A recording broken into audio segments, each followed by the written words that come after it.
Assalamualaikum warahmatullahi wabarakatuh. Alhamdulillahirabbil alamin wassalatu wassalamu ala Rasulillah wa ala alihi wa sahbihi wa mawalah, amma ba'du. Sahabat beriman yang dimuliakan Allah, pada kesempatan malam yang berbahagia ini kembali saya mengajak sahabatku semua untuk mendengarkan tausiah atau ceramah dari guru kita almarhum Kiai Haji Zainuddin MZ. Tentunya banyak hikmah dan manfaat yang bisa kita petik untuk kita jadikan pelajaran dalam kehidupan kita sehari-hari. Langsung saja mari kita simak isi tausiahnya. Selamat mendengarkan. Assalamualaikum warahmatullahi wabarakatuh. Guru kita Al-Habib Munzir Al-Musawwad sudah menjelaskan tentang amar ma'ruf nahi munkar. Pemimpin kita baginda Nabi besar Muhammad sallallahu alaihi wasallam adalah tokoh yang paling sukses dalam melaksanakan amar ma'ruf nahi munkar.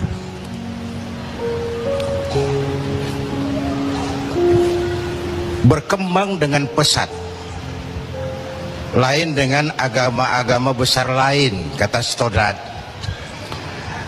Agama Buddha punya raja Asoka, agama Persia punya raja Cyrus, bukan Cyrus Sinaga, Cyrus. Agama Kristen punya raja Konstantin. Mereka ini raja-raja besar dan berkuasa yang menunjang agama yang dianutnya dengan segala daya dan dana, dengan segala kekuatan dan kekuasaan. Lain dengan baginda Nabi. Beliau bukan raja, tidak anak penguasa, tidak pula orang kaya, tapi amar ma'ruf yang dilaksanakannya berhasil menembus dinding Jazirah Arabia, mewarnai hampir 2/3 belahan bumi. Nah, saya mau ambil porsi apa landasan beliau dalam melaksanakan amar ma'ruf dan nahi munkar sebelum ke arah yang tadi sudah ditanyakan saudara Agung.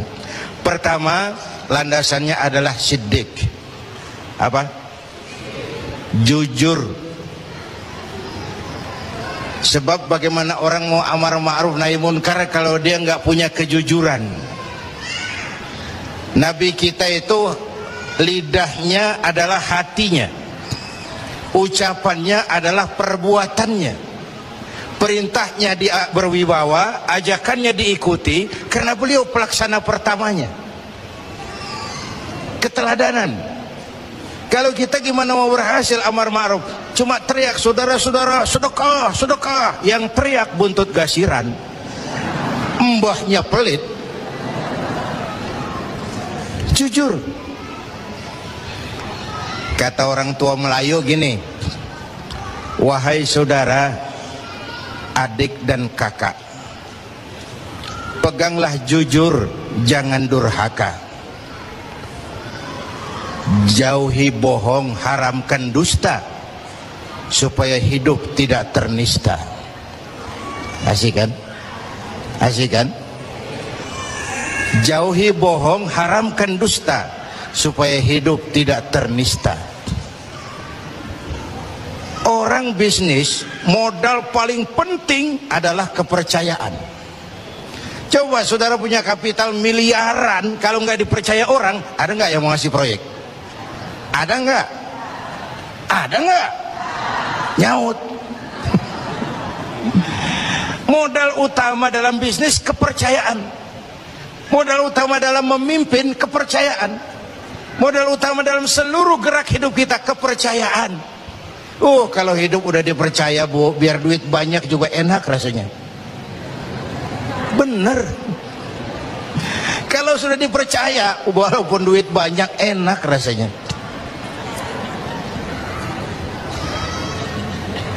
Jujur. Bahkan ini modal utama kepemimpinan beliau. Bukan S3, enggak profesor, doktor, enggak, Al-Amin. Orang yang jujur, dan itu yang kita perlukan sekarang. Gayus. Saya lihat bukan saja kasusnya aneh, penanganannya juga aneh. Orang sekali bergayung bisa ngobok-ngobok semuanya. Sekarang banyak yang telinganya pada merah, matanya pada pedas. Begitu dia nyanyi, bagaimana dia merambah kepolisian, merambah kejaksaan, merambah kehakiman. Lalu penanganannya juga aneh. Kayaknya mau terfokus kepada kasus Gayusnya, padahal yang terbesarnya adalah mafia hukum dan mafia pajak. Kan itu soal yang paling besarnya. Kita perlu jujur, jangan ada dusta di antara kita.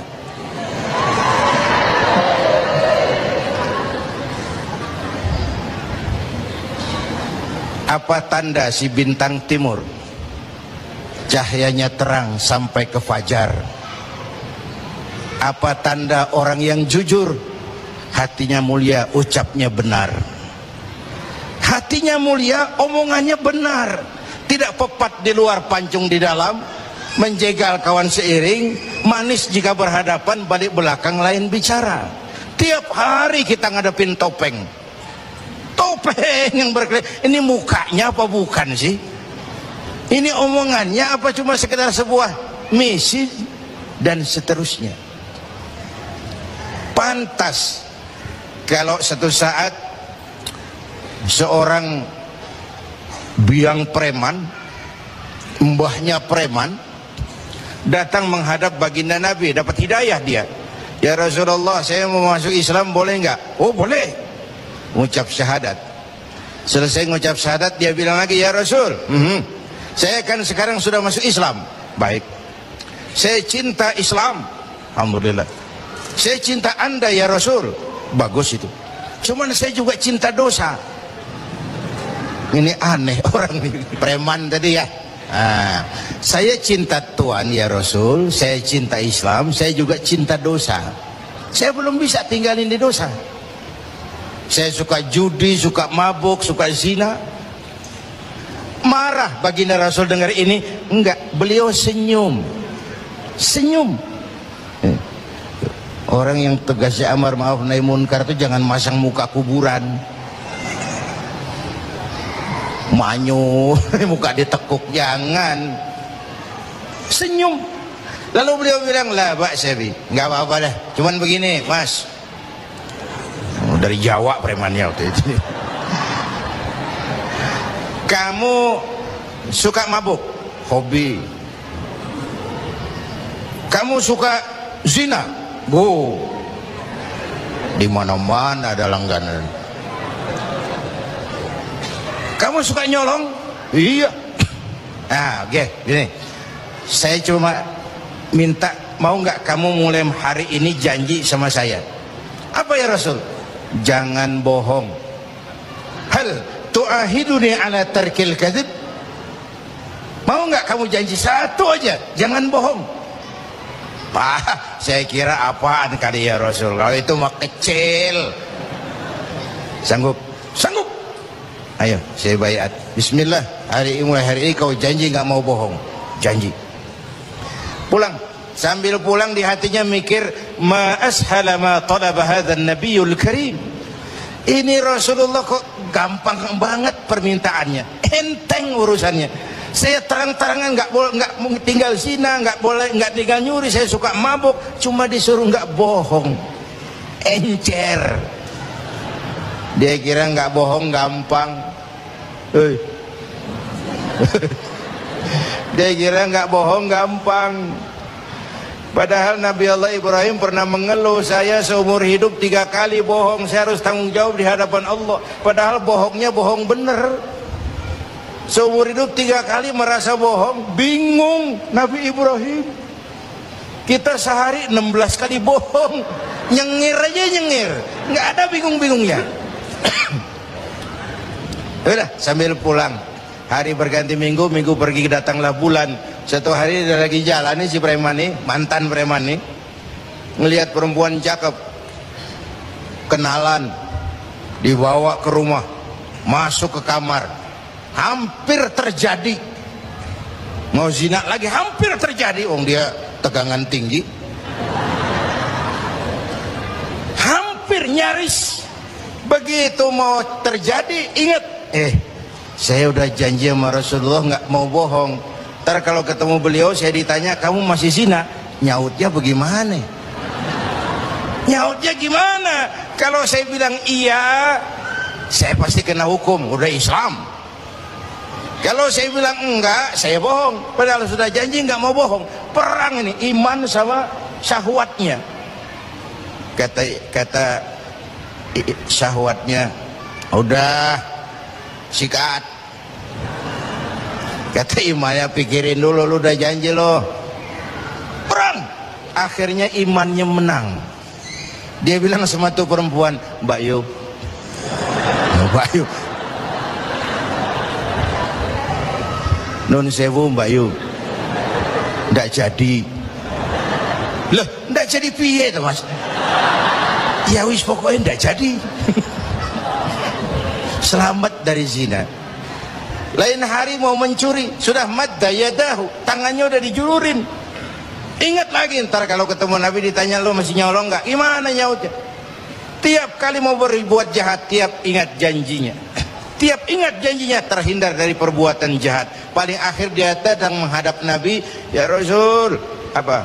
Sadaqta ya Rasul, Anda benar ya Rasul. Kenapa? Yang Anda minta atuk, kedengarannya enteng, cuman pongkolnya. Saya nggak bekutik ya Rasul. Lihat pengaruh jujur dalam hidup. Kiai, mohon maaf kalau saya potong jawaban jujur Kiai ini. Nah, bagaimana dengan sifat dari hakim-hakim kita dalam memutuskan ini, Kiai? Ya, kita berharap mudah-mudahan mereka jujur. Perkara apa ini harapan hampa itu soal nanti lah. Yang penting kita berharap mereka jujur dan mempunyai rasa keadilan. Subhanallah, apa yang sudah disampaikan oleh guru kita almarhum Kiai Haji Zainuddin MZ sangat luar biasa. Sahabat beriman yang dimuliakan Allah, tetaplah di channel ini karena kajian ini belum selesai. Maka dari itu mari kita lanjutkan kembali.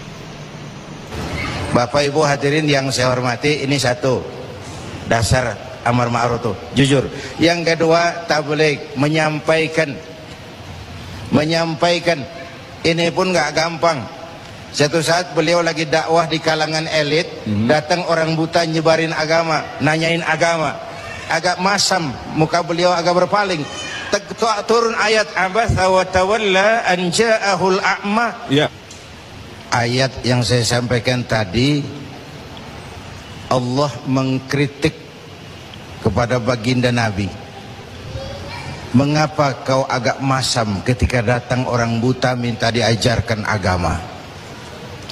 Ayat ini disampaikan juga oleh Nabi kepada para sahabat. Ini loh, ayat ini barusan turun mengkritisi saya. Jadi memang yang orang hidup yang baik itu jangan alergi sama kritik. Tapi yang kritik pun jangan asal ngomong. Ya. Orang jangan alergi sama yang namanya kritik, karena kritik itu yang sering membuat kita berpikir. Dikritik yang membuat kita dewasa, dikritik yang membuat kita jadi bijaksana. Pujian sering jadi racun. Walaupun sementara kita senang, ibu cantik loh bu, mekar hidungnya, tapi itu sering jadi racun. Kritik yang membuat kita berpikir, kritik yang membuat kita dewasa, kritik yang membuat kita jadi bijak. Tapi yang kritik pun jangan asal ngejeblos. Saudara hadirin yang saya hormati, kita nggak bisa ngukur baju kita pakai badan orang lain. Ini tolong, ini bahasa bersayap. Jangan ngukur baju kita pakai badan orang lain. Nggak sedang, ya. Nggak sedang. Orang sering berada dalam sebuah situasi yang tidak semudah kita. Makanya Luqmanul Hakim pernah bilang sama anaknya, nah kita ini kalau nggak punya prinsip bakal serba salah. Kok gitu pak? Ayo kita buktiin. Luqman keluar sama anaknya bawa seekor keledai kecil, dituntun berdua. Lewat di tengah orang pada ngomong, anak sama bapak sama gobloknya. Bawa keledai bukan ditaikin, dituntun. tolol.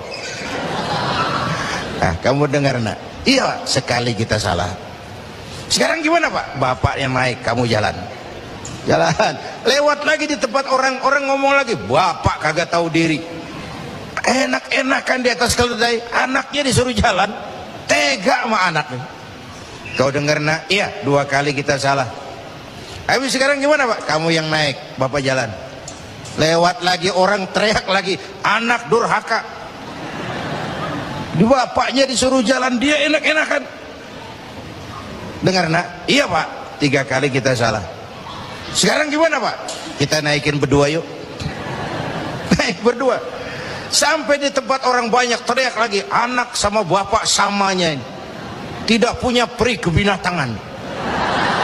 Masa keledai kecil dinaikin berdua? Kejam. Nah, kau dengar? Iya. Berapa kali kita salah? 4. Habis sekarang gimana Pak? Sekarang keledainya nyok kita gotong. Gua pengen tahu orang ngomong apa.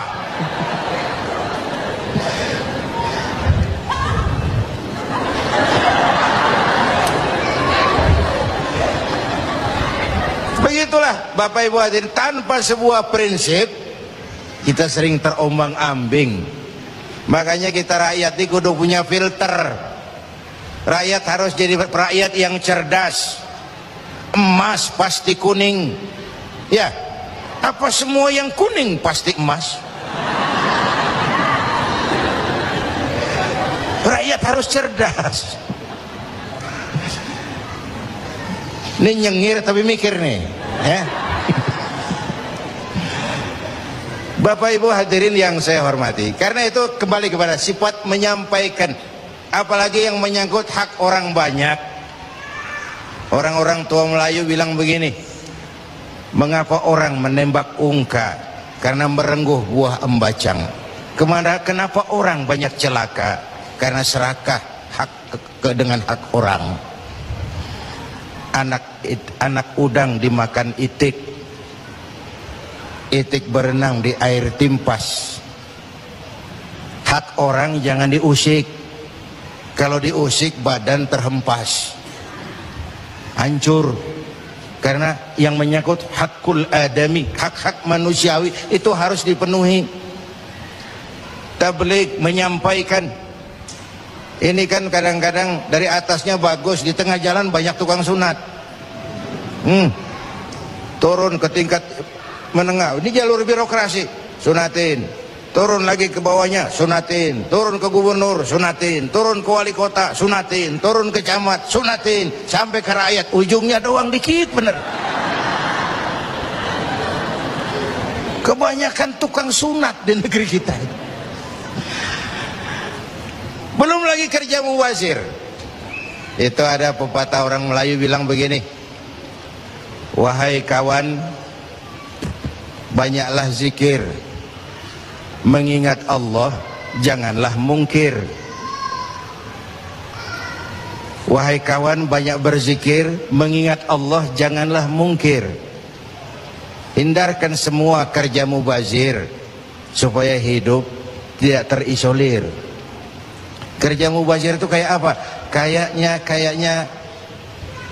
kenal Ja'ronah. Pernah dengar nama itu? 6 km di luar Mekah itu ada Masjid Ja'ronah, tempat kita ngambil miqat ihram kalau mau umrah. Ja'ronah itu perempuan lugu. Lugu ya tipis-tipis sama bego dah. Bego tahu bego? Minum es ditiup, nah tuh bego tuh. Dia kira ngebul panas. Ini Ja'ronah kalau malam nenun kain, siang dia rusakin lagi. Supaya apa? Supaya malam punya kerjaan, nenun lagi. Siang dia rusakin lagi, malam dia tenun lagi. Allah sindir kita dengan peristiwa itu. Wala takunu kallati naqadat ghadlaha min ba'di quwwatin ankatha. Jangan kamu seperti perempuan lugu itu yang kalau malam nenun kain, siang dia rusak lagi. Malam dia tenun lagi, siang dia rusak lagi. Jalanan udah bener-bener dipaculin. Supaya apa? Besok punya kerjaan dananin jalanan.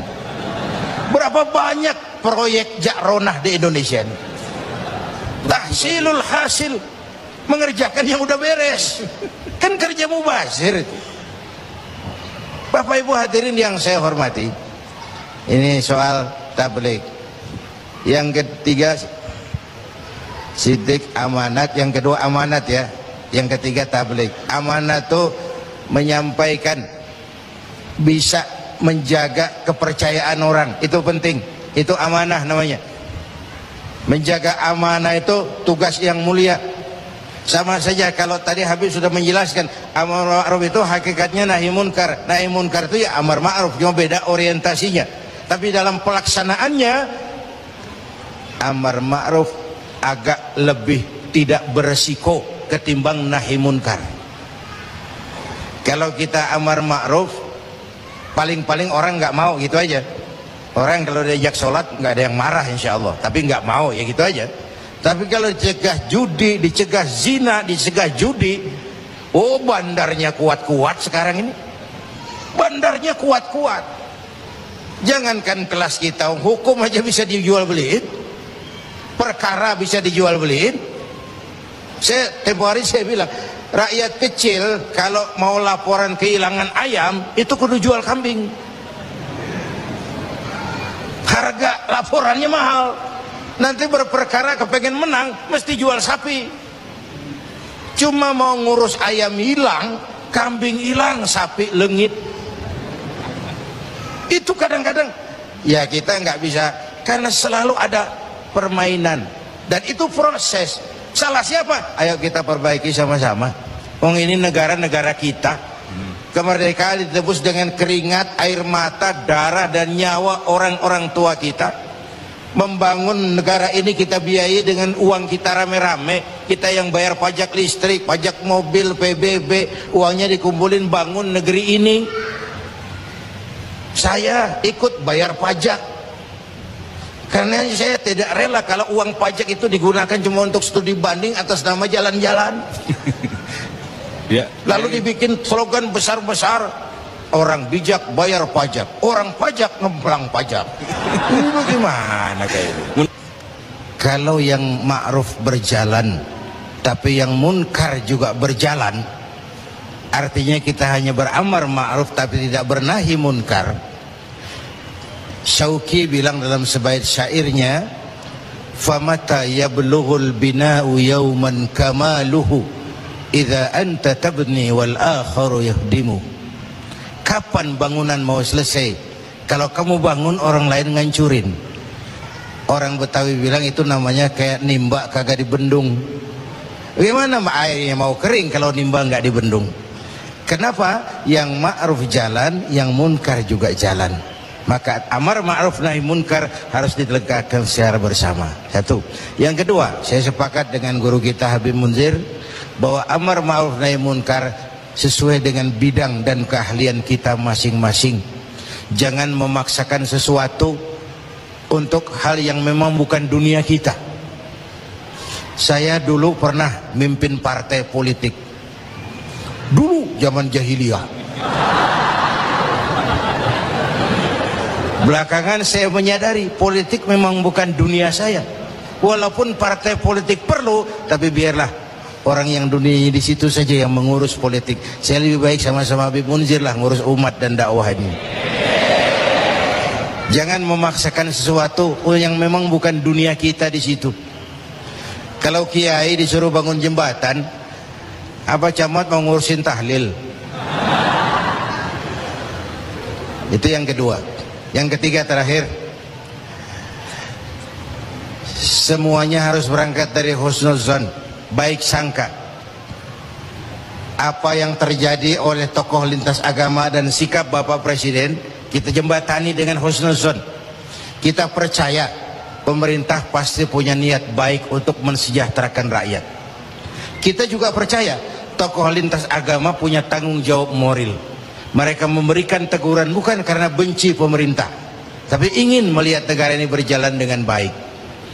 Saya ingatkan waktu PSSI lawan Oman, itu ada penonton yang namanya Ardi turun ke lapangan,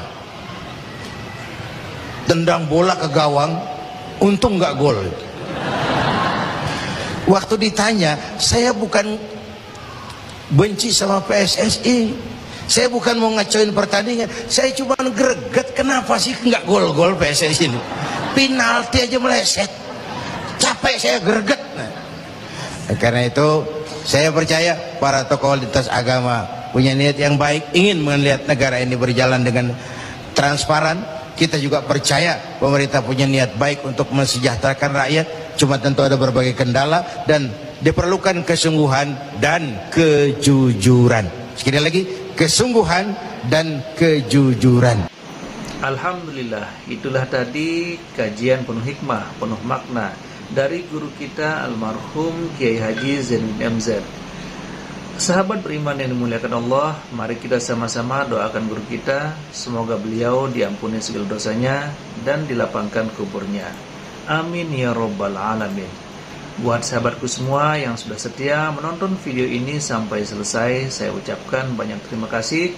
Semoga Allah subhanahu wa ta'ala senantiasa selalu melimpahkan rahmat dan karunia-Nya kepada sahabatku semua, dimudahkan segala urusannya dan dilancarkan rezekinya. Amin ya robbal alamin. Sahabat beriman yang dimuliakan Allah, untuk malam ini cukup sampai di sini dulu. Sampai bertemu lagi di kajian berikutnya. Wabillahi taufiq wal hidayah, waridho wal inayah. Assalamualaikum warahmatullahi wabarakatuh.